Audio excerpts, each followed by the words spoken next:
Hey guys, Winter Spiral 1127 here, bringing you Bleach chapter 504, Beyond the Peals of Thunder. So in this week's chapter, we finally get to see Chojiro Sasakibe's bankai, which is called Koko Gonryo Riku, which translates Brilliant Yellow Villa of the Stern Soul.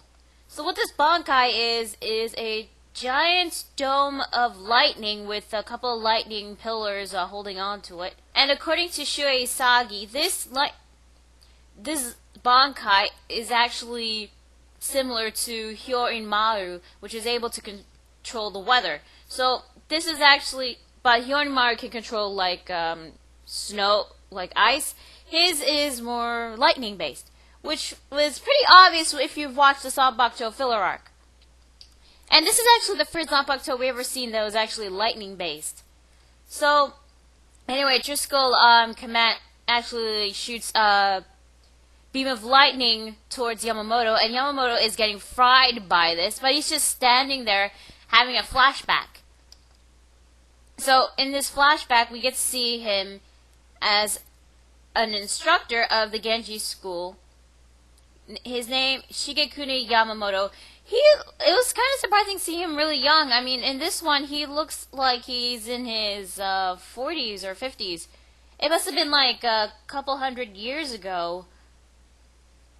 This was like way before he was even head captain or Captain Squad 1. And in this flashback, we actually get to see some character development, learn a backstory about Chojiro Sasakibe, which was actually kind of good because we've never actually seen. He was always pushed aside in this manga, so learning anything about this guy, even if it was brief, is still okay with me.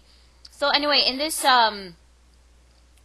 chapter, Chojiro calls Yamammoto Eiji-sai, because back then he had a scar that's shaped like the kanji A, so people call him Eiji-sai, which Yamammoto really hates being called by that, getting a nickname that he hates being called.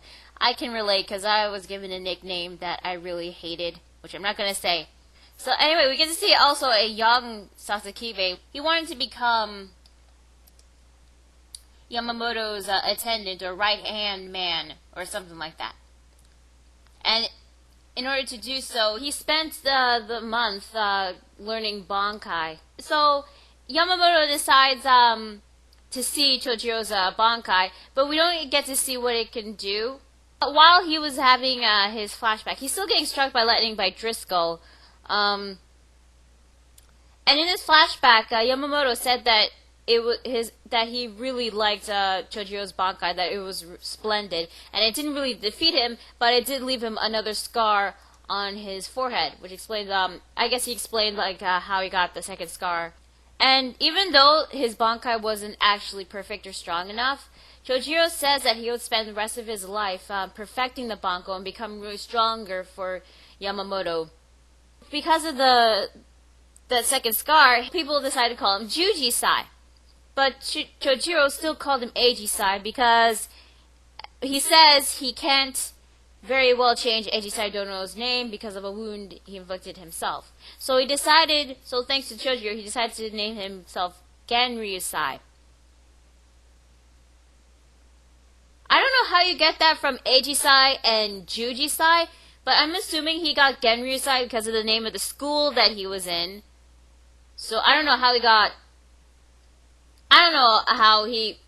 Genryu-sai from Eiji-sai and Juji-sai. So yeah, I'm a bit confused at that. So right after that flashback, Yamamoto's still getting hit by lightning, and Shuhei, he decides to step in because he thought that head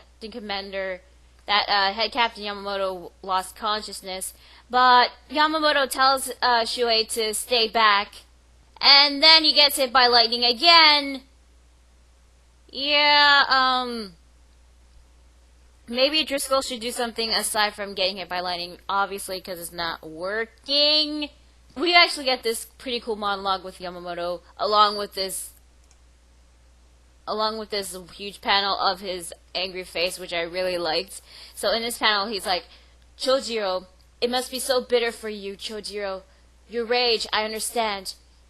Your polished bankai, is certainly not something of this level, and he starts screaming, and he's really pissed off, and I really like this face. It's badass. The next page, the chapter ends with Yamammoto getting his Zanpakuto and burning Driscoll to ashes.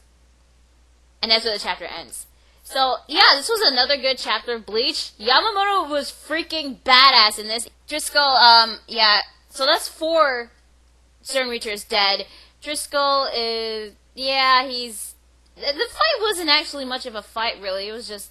He just basically burned him to ashes now. He's nothing more but ashes and bones. And, yeah, now that he's dead, that's 4 down. Couple more Sternritters to go. And Yamammoto in this chapter showed just how badass he is and how much he actually really cared for Chojiro. And seeing Chojiro's flashback and a little bit of his backstory, although we don't know why Chojiro admired Yamammoto, but, you know, learning about him, why he wanted to become Yamamoto's second in command, and seeing his bankai was pretty cool. As Zanpakuto, that is lightning based, I thought was pretty cool too. And I gotta admit, his bankai is actually not that bad. He shoots lightning bolts down on people. I thought that was pretty cool. It just sucks that we might never see that again. You know, Chojiro being dead and all. But overall, this was actually a decent chapter, even though there wasn't a lot of fighting. If you call getting hit by lightning and then one hit KO another Sternritter. But, I did like the flashback. And it kind of made me a little bit sad that Chojiro's dead now and we'll never see his bankai ever again. And kind of sad that we never got to see him fight. Seriously, he could have fought on a Ronko or an Espada and used that bankai. Why couldn't Kubo have done that? Why not? But, you know what? It was still a good chapter, so I'm giving it a 7.5 out of 10. I actually can't wait to see what happens next week's chapter. We could go back to Kenpachi versus Buckbeard and White Beanpole. Who knows? I just hope we don't have to go back to seeing Ichigo trying to break out the cage only to fail again. I mean, that's getting pretty old. But I still want to know who that mysterious person in Huecamundo is. So, yeah, overall, this was a great chapter. This Bleach chapter 5 and 4. I'm going to respond on the 27, and I'll see you guys later. Bye.